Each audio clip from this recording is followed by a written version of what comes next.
Hi, welcome to another episode of Triumph Tales. Today I'm delighted to have Simon Dale with us, the Vice President Asia of Adobe. So thank you very much for joining us. Nice to be here, Bill. Thanks for the invite. It's very kind of you. I know that every day that you guys travel so much, you're working full time. To have time to come in and talk is brilliant. So on that basis, Asia, you cover how many countries in Asia? 11. 11. Does that mean you live on the road? About 50%. I try and keep it balanced. With Adobe, I've got a mature business in some places, an emerging business in others, and teams on the ground in 2/3 of those countries, and then we travel on the rest. So try and keep it balanced and make sure that the team has enough space to execute, and I can come in and add value where I feel they need it or they welcome me. Encouragement. Yes. Well, I remember somebody years ago described North America as a landmass surrounded by ocean, and Asia was an ocean surrounded by landmass. Is there an Asia? I think only in concept, right? I think the advantage of the US is single market, single language, and massive abundance. And the problem with Asia is it's, as in my definition of 11 countries, it's 11 different operating models, quite a few different languages, and the culture of business is different. So you have to be able to mode switch when you're actually thinking about that operationalization of your strategy. So how do you as a Brit manage to do that on the other side of the world? How did you get here? Why How are you did I here? get here? How did you get here? Well, look, I'd spent, after graduation, I'd worked in some UK majors. I worked in an insurance company, and for Goodyear Tires was my first job out of graduation. That's where the rubber meets the road. It does indeed. As a programmer, and then I got exposed to these people who sold things and found it very interesting. Talked to them and managed to wheedle my way into a vendor. And I'd spent 10 years traveling around Europe, helping software to sell. And then my company I was working for at the time got acquired. And I was like, well, I don't really want to work in the US. I've been there and I don't feel like there's opportunity. Europe I've done. Try something new. Try somewhere new, and rather than, it was either Latin America or Asia, and I was reading a lot about Asia and China, thinking, this was 2001, right? So I put it out there, and then somebody in Australia made a phone call for help, and I got on a plane. Okay. The rest is history. And how long have you been over here? 23 years. Oh my goodness. Okay. Yeah. So another one that's been here for a long time. Yeah. What's the your leadership style? I hate it when people ask me that question. But I'm going to ask you: is how do you manage so many different languages, diverse cultures, and so on? I mean, is there a playbook on it, or is it day by day? I think I was very lucky to be trying to work in Europe in the late 90s, when the language of business wasn't English like it is today. So I had to deal with people who couldn't immediately understand what I was doing. I had to slow down. Curse them, they don't speak English properly. Yes, all this kind of stuff. Learn a few words of how to get a taxi, all this kind of stuff, right? So I think that European set the context for me. And when I came out here, even though I was working for SAP at the time, which again, large, mature company, language of the business is English, and everyone sort of spoke it mostly, right? That was an easier way to do it. I still felt that understanding that I do need to change the way I interact at a ground level, and even today it still works. I'll just give you a recent example. For me, 2 years ago I was asked to look after Korea as a business inside Adobe, and I hadn't dealt with North Asia for maybe 4 or 5 years. So I went back up there, and I suddenly remembered, because I used to do a lot in Japan, that I really need to build this communication channel. I need to calibrate how I'm going to communicate two ways, because I have to understand in order to help people. And that, I think that sort of lifelong lesson of doing that quite often has really helped me. So that, for me, underpins a lot of me being able to work in these different cultures. I've always struggled with the Korean market. South Korea, it's one of those markets that I found obsessed with revenue and not so focused on profitability. And I remember some of the deals up there that you would find would go through 5, 6, or 7 sets of books before it actually hit yours, because they all want the revenue. And even the analysts that were looking at, the financial analysts that were looking at companies' performances would focus on the top line. They'd focus on gross margins, but anything below that was kind of lost in the conversation. It was, but guys, there's profitability to focus on. Similar problems, or maybe it was unique to my experience? I think maybe in your industry, yeah. Mine, for a start, we really only focus on the chaebols in Korea. Okay. Because the lower down you go in the enterprise software market, it's there's a lot of local competition. Very much and so. local companies that you just really can't compete with on price and ability to serve the customer. So we tend to stay at the very top. And then you're dealing with MNCs, which have a different governance model and different view of the world. So it tends to get a little easier. So Adobe, most people listening would know Adobe PDF files, Yes. etc. The world's moved on a lot since then. Just a little. Can you just tell us where your main focus is right now?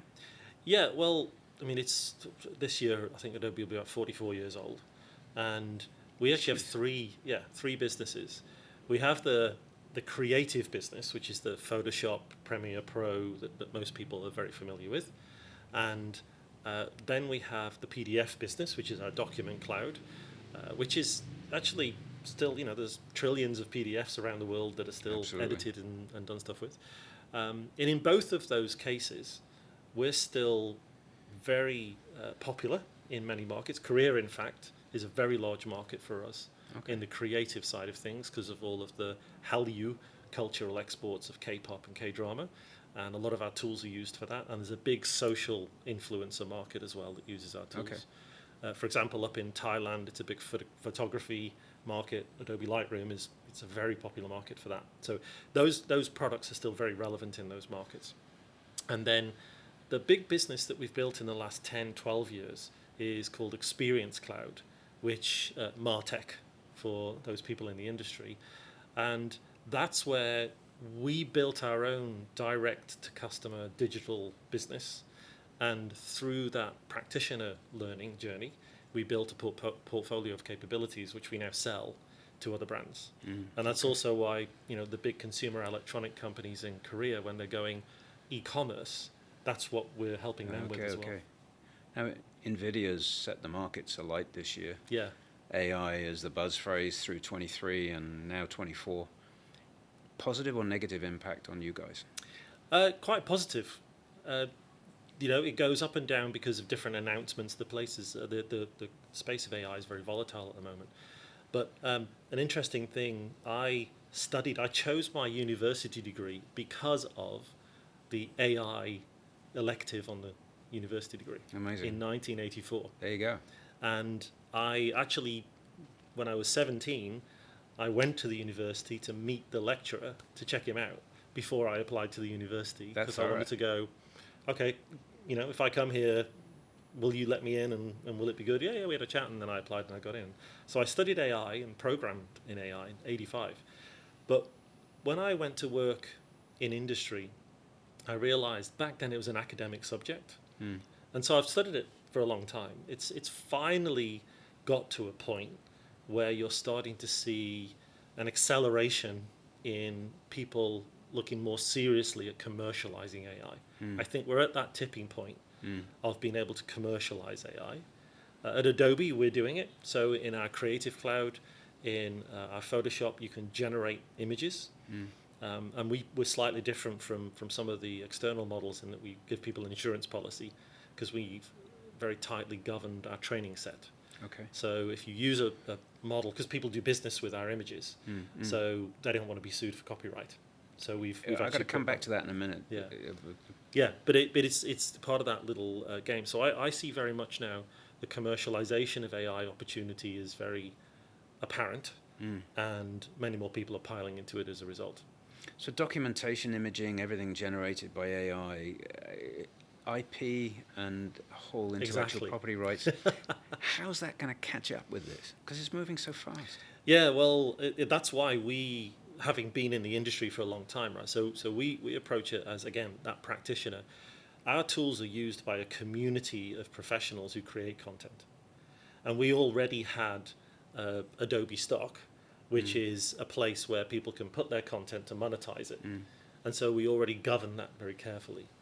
So because we've gone through that process in respecting a community's output, when we launched our generative AI, said, okay, we're going to be very careful. Two things. One is we have a ethics and governance committee made up of a diverse range of employees, where any project has to pass before someone can start, before someone gets funding, before they can start coding, right? So we've made sure that this, as much as we can, ethics, bias and stuff is built in. And then when we launched it for commercialization, we said, and we'll give you indemnification. So if you generate something from our tools, we know we've got the whole provenance of the content that we did the training on, which is why some people may say we're a bit slow, but we're being careful, right? Because we're thinking ahead of either government regulation or the copyright stuff that's going on. Because many years ago, I remember the companies like YouTube and so on were, and they passed the rules in the US that they were not liable for information that was published on their platforms. Yes. So I'm wondering whether the same set of rules applies to you, in the sense that things that's generated on your tools, do they belong to you, or do they belong to the person that generated them, or do they belong to nobody? Well, so this is where we start to look at the layers of what we call generative AI. So there was a recent case, still in the news, where an image was generated, and the news agency that published that image blamed the tool. Now, a human still published that image. Right. Even though the tool produced it. Right. So there's now the debate. Well, who's actually responsible? Well, somebody chose to publish it, right? Whether or not an image or text is generated, if you publish it on Twitter, you're consciously publishing whatever it is. So that's where I think this debate will go on for a while, to bring clarity to creators and publishers, to give them some guardrails. It's an interesting environment. I don't want to get sidetracked into this, but I remember this crazy thing in the news a year or so ago when a monkey took an amazing selfie. And the question was it the owner of the camera had the image, or was it the monkey who owned the image? Exactly right. So, it's a minefield, and I'm sure the lawyers will maximize their earning from this. Skills. This is changing the skills required in your team. I'm assuming it's changing the skills required in your clients. What type of skills are in demand right now for you as an organization? Well, for us, because we're embedding AI in our tools, the biggest skills we need are those skills of getting people to change. Because some people are afraid of it. Most people, I would say. Yes, most people are. But tech has always changed stuff and disrupted stuff. Yeah. Right? We can talk about cars and horses. We can talk about the telegraphs and horses. So there's lots of history of not just IT tech, but any tech disrupting industries. Right. So then one of the reasons I studied change management, I've been a bit of a student since about 2004 on change management, is because I'm in sales trying to sell, and I've always been in an innovation type sales role of new stuff. So I've had to persuade people to change. So I deliberately went on a bit of a journey of going, well, hang on a minute, why is it so hard to get people to change? Oh, okay, and sort of tried to marry the two together. So people who are able to articulate the value of a change and guide people through a change with the right kind of soft skills as well as the technical skills in our kind of industry are going to be very important. Any tips for universities? Because I know you've been an advisor to a university, and you may still be, forgive me, but what type of advice do you give to universities about talent and the production line of the right skills that can benefit companies like Adobe and you as a leader?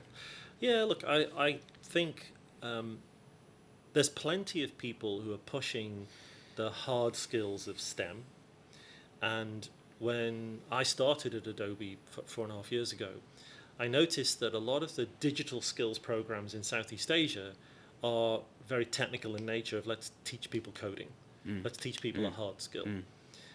what I saw was missing was, what about the business people that know how the business run but don't know how to adopt technology? That you can't. There's no point teaching them coding because they're not going to code anything. They're not going to sit down and start writing code. How are you going to teach the kinds of skills to anyone, mid-career or even undergraduates, of how to get people to go through that disruption, to go through that uncertainty, the VUCA, acronym, to be able to deliver something successfully. So I did a master's degree, and on that master's degree, I had a chance to restudy change management. And I chose. Sorry, what was the master's degree? It was a master's in sales management, sales transformation. It was one of the first. We were actually the first cohort to go through it at Middlesex University in the UK, as a collection of sales managers to sort of elevate up to more transformative sales leaders. But on their revisiting change management, I decided, well, it's 10 years since I last looked, so what's new? And what I found was that there was some great material on how do you make change succeed and be sustainable. And that really helped me to understand then the kinds of organizational capabilities and types of people and teams you need to build to get a change to actually last. And so I think academics who are looking at teaching, building curriculums, all this kind of stuff, if they're trying to teach people to deliver innovative tech, they also need to teach those people how to explain that tech, so it's communication skills and so on. I was also very lucky at my university to have an elective on presentation and communication skills, which I think is an amazing foundation. An essential. Yeah, and a lot of universities do that well, particularly in Singapore. They do it very well. But then it's all very well to explain, but there's a part of change management which is listening to understand your audience. That usually gets missed out of communication courses. And then the techniques of change management to actually get this change sustainable. Excellent. Now you're part of a big and successful tech organization, but I know you're passionate about early stage tech companies as well. The whole venture capital world, you're an LP, as far as I know, into funds. What's the passion? What triggered that passion? Well, I think, again, it's the innovation stuff, right? I've always been very curious and wanting to see what's next. And that's how I got into tech in the first place. And part of what I was doing when I worked at SAP was I started to work with our in-house VC in this part of the world and go, oh, okay, maybe I can help you guys. And that was when I started looking out. And it was about 2011. And here in Singapore was just when the early stages of the government starting to promote startups and that economy and new VCs starting. And I looked and navigated through that world and found that there was the different themes. And then particularly because I'm from an enterprise software background, which is B2B selling, I came across a VC which has a B2B theme and thought, well, okay, we're aligned, and started to sort of make friends and start meet people and then get involved and became an LP. And that for me is really engaging because one of my fundamental, you asked about leadership at the beginning, I like helping people. I like helping people succeed. So I do that as my day job at Adobe. That's my primary goal. But I also think, okay, give back a little bit to the community and have a different kind of community. And also for me, what is out there? I still get, what are people thinking about? What is innovation these days? What is pushing the envelope? So it's always a two-way street for me. So you're putting your money where your mouth is, literally, which is great. What other help and assistance do you provide to early stage companies? You're acting as a mentor, you're acting as a guide, or how do you spend the very short amount of free time you may have? Yeah, I think sometimes it's a bit of mentoring. If people are stuck with a particular problem they have in their strategy, and the VC team will say to me, hey, Simon, can you talk to these guys about either devising a go-to-market strategy, because I specialize in enterprise sales. So is somebody trying to work out what their go-to-market strategy should be, or have they reached a certain point of scaling? Because throughout my career, I've worked for small pre-IPO companies and these big logos like SAP and Adobe. And I've been acquired and I've done acquisitions. So I kind of have been through the chasm, if you're familiar with yeah. the books, right? Jeffrey Moore. And I see those as required reading for a lot of people Absolutely in this space, essential right? again, yeah. And then you kind of think, right, everything is stages, and at different stages, people need different kinds of help and different kinds of thinking. So I tend to offer myself to help when people are stuck at a particular stage, or they're still trying to work out if there's a stage Very good. they're going to get to. Ever been tempted to do your own startup? I have, but to be honest, I know I'm very strong in strategy to execution, and I love solving puzzles of execution from a strategy. I haven't yet come up with something I believe that is my own strategy that I could build a company around. Okay. As yet. As yet. Early days. Never write it off. Never write it off. So those people in universities right now that may be considering joining a large organization to build a career, as it were, Yeah. or to go down the road and rough it out and start their own business, what would you encourage people to do? One then the other, or neither, or both? Well, I'm dealing with a 16-year-old boy at home who's going through this kind of thinking at the moment, and he's hedging his bet. So he's experimenting, right? He's with his friends. He's thinking of a little startup that he wants to do, and he's building stuff, and he's talking about how he sets up a site to sell it, and going through all these kinds of things. And it's not costing a lot of money, but because he's engaging with the subject, he's learning something about it. So he's moving forward in that learning journey, whilst he's still doing his studies and achieving okay in his studies as well. And his current plan is, yes, he'll go to university, and he's maybe settled on a first thought, but he's still only 16, that might change. But he's still playing around on this entrepreneurial thing. And in our household at least, and this is aligned with my wife, so I shouldn't get Essential. told off Yes. if she watches this, is that they don't have to go to university. Yeah. If he suddenly makes a success of his entrepreneurial journey, great. See how long it goes. And then if it doesn't work out, maybe he'll still then go to university, right? This world is not a binary world. And I've certainly found out, like, back when I was young and studying, the only path for me was university or go work in a factory. Absolutely. Right? These days, there's so much. 1,000 ways. Yeah. So Become a YouTuber, which is what my 10-year-old wants to. Yeah. So who knows, right? And it's very much down to your skill set, your motivation, what you're interested in. I mean, the cliche of follow your passion is better translated to follow your curiosity that you're going to commit to. Find something that you're willing to commit to, and then try it out. One of the other things that I've been very interested in is, we're both Brits, is our cultural fear of failure. It does hold a lot of people back. And I was having a conversation earlier with somebody talking about the US, where failure is almost a badge of honor. You know, you've only failed 3 times, 4 times. I've failed 7 times. You know, how do you feel that is in this part of the world? Do you see a similar culture that failure is acceptable, not acceptable? When I first in the world of entrepreneurial. Yes, yeah. Well, going back to my story about the getting into the VC stuff, right? When I first moved here, absolutely, it was, you know, you've got to go and get a job in a bank or one of an MNCs, right? Or be a doctor or whatever.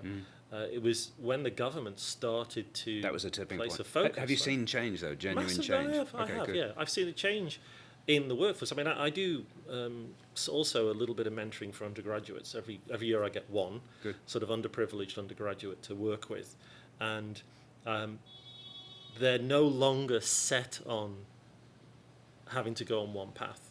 Some are really looking for that entrepreneurial path as well, and because they're quite young, they're looking for just help and advice and a little bit of validation, and that I see far more in this part of the world. Maybe still not in the more northern Asia cultures, still maybe a little bit to go, but certainly in Southeast Asia there's been a good promotion of the governments, and then I think graduates studying abroad and seeing that there's opportunities and then coming back and doing something local.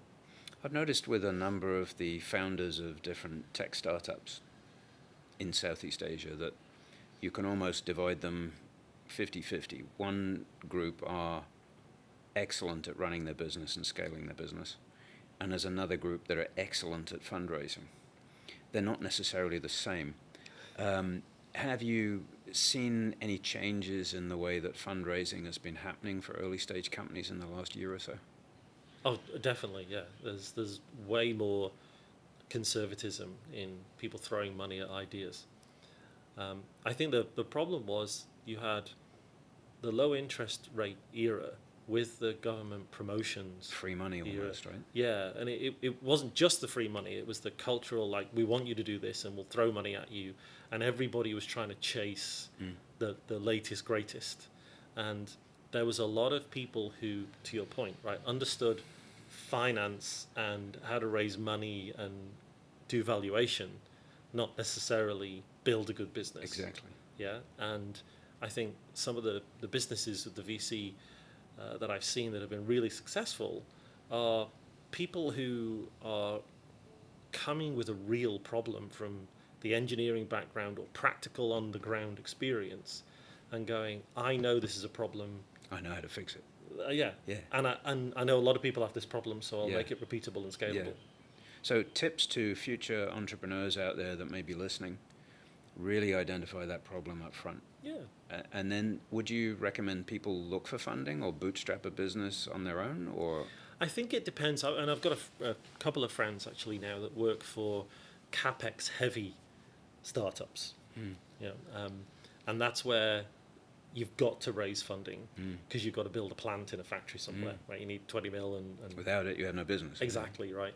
So it's a slightly different game. And I've always been concerned with hardware startups, but I think a lot of the innovation in hardware now is starting to catch up and people can rapidly do stuff. But in traditional manufacturing, if you're targeting like an automotive industry, which is still very rigid in terms of regulations and very safety conscious, or even airlines similarly, you're going to have a big challenge unless you raise lots of money to show them that you can meet their demands. But when you're outside of those less regulated industries, then I think, being able to prove it and follow what some people call like the product-led growth model of building your business until you need to move to sales-led growth. It very much depends on the context of where you're starting from. And is money still available if there's startups out there saying, I have an engineering background, I have a problem, I think I have a solution, I need the money. Is the money still there today? Definitely. Yeah, you can see that the VCs are still raising funds and being oversubscribed in those funds. It's just that the people putting the money in are now expecting more fiscal responsibility and more governance, and everyone's tightened up on that governance because it's no longer shooting fish in a barrel and no guaranteed return above what the market rate is. Any tips to those entrepreneurs that's trying to do fundraising? Is there any stories that resonate with you better than others, other than the problems and the solutions? Is it the team that they bring together? Is it their experience? Is it their chemistry? Is there a secret sauce there that some get funded and others don't? I think the whole team aspect is very, very important, but some people over-index on setting up the team before they've validated their product market fit properly. What I see is that people seem to have lost the ability to really qualify if they have a genuine business opportunity with the problem they're solving, and someone hasn't solved it already. How do you monetize it? Yes, yeah, and it'd be really good if I think the ones that differentiate are people who've shown that there is a monetization opportunity and it's repeatable. I find that there are some people who maybe got lucky once but haven't worked out how to do that productization to scale, or have a great idea but you can poke holes in it quickly by going, well, isn't that the same? And they haven't got a strong enough story to say how their uniqueness will allow them to succeed. So it's the power of that narrative and building a scalable, repeatable model. Right? So it often comes down to just getting your modeling right up front, really understanding how that business scales, right? Yeah, and again, right, I mean, we've both done business cases in our life, right? Yeah. You want to walk in to a corporate boardroom with a business case that you know you can defend. Yeah. And partly, like we've been in enough sales as well, when we're selling something to a customer that's got to go to the board, we need to help our customer to have a watertight business case. And that's just a normal, it's been around for part of the process, decades. right? All the objection handling, everything to watertight this thing. Yeah. Because if it's not funded, you have no deal. No, exactly. And if it's just an idea, someone in a fiscal position is going to go, well, what's the ROI? Now, they will have been saying that before. Maybe I think people have got a bit lazy because there was a lot of strategic funding around going, well, we have to do digital transformation, so just spend the money. Now people are saying, did we spend too much? And if we what spend do we get for that? Yeah, it's back to basics. Yeah. Now, a lot of these startups often can grow into your future Grabs, your future Googles, whatever it may be. Adobe threatened by startups? Always. I mean, it keeps us sharp, and people always come from different angles. But, it's a bit like when I worked for SAP, people were threatening SAP with new startups all the time, and it's got a very sticky solution. And Adobe has, as I said, it's about 44 years this year.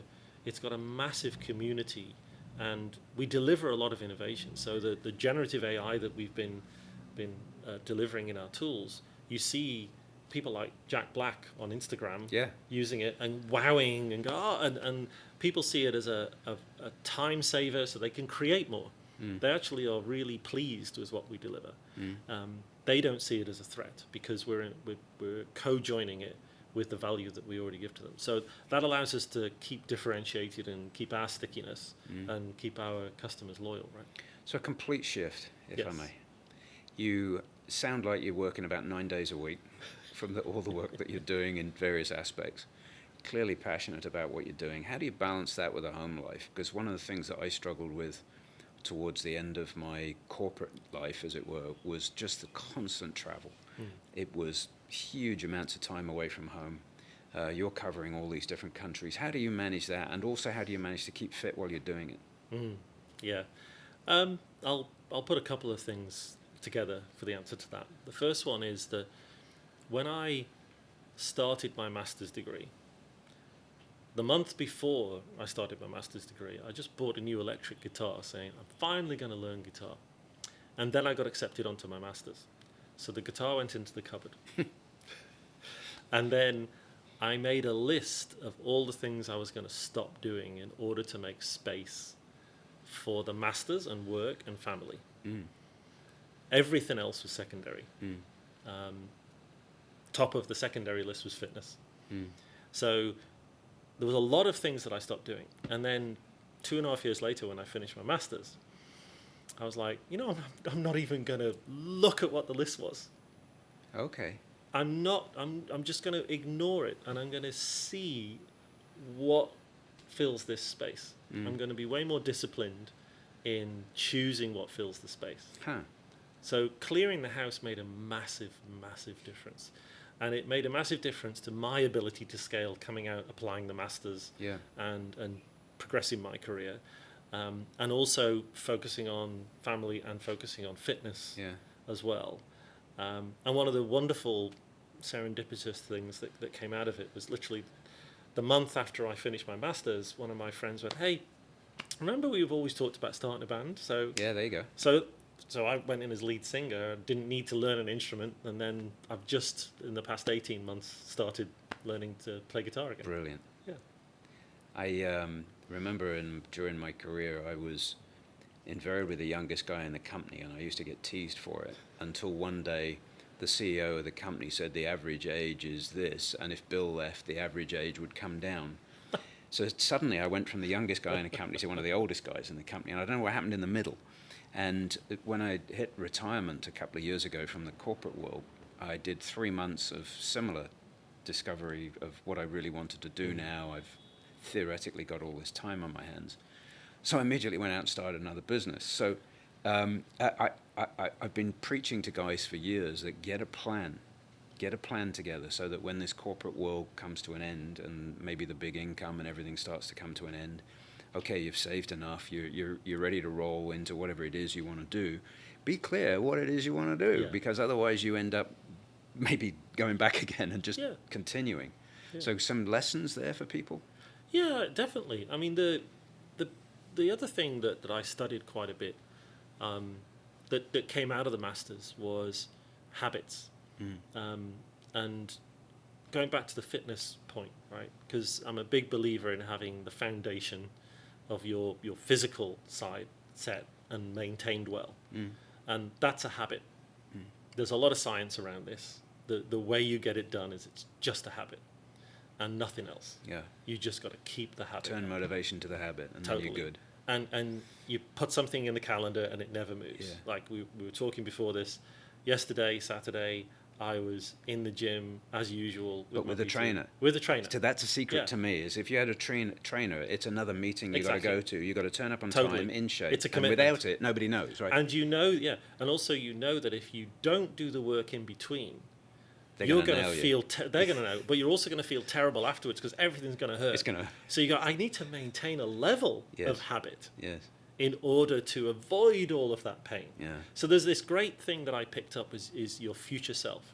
yeah, If you can bring your future self into all your decision making, it makes a massive difference, because you will go, I really don't want my future self to deal with that pain, so I better take care of it now.